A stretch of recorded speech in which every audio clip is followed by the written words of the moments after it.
شكرا يا ربي شكرا، هديت قلبي شكرا.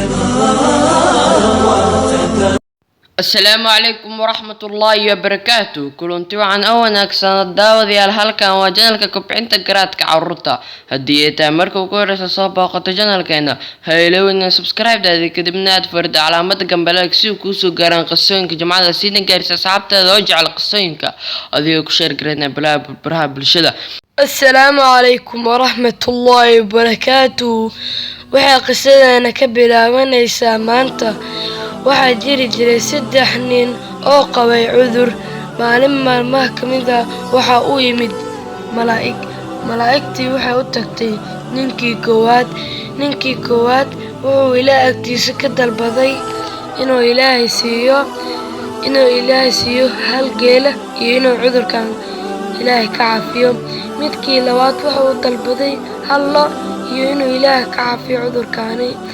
midkii saddexaad wuxuu doortay hal ri iyo inuu Ilaahay cudurkan ka caafiyo. sanadooyin kadib saddexdoodii nin cudurkii waa ka fiicnaadeen, xoolihii waa bateen. sanadooyin badan kadib isla malaa'igtii ayaa u soo laabatay iyadoo iska soo dhigtay nin faqiir ah. waxay u tagtay ninkii koowaad wuxuu dhahay anigu wax ma ku haayee iga tag.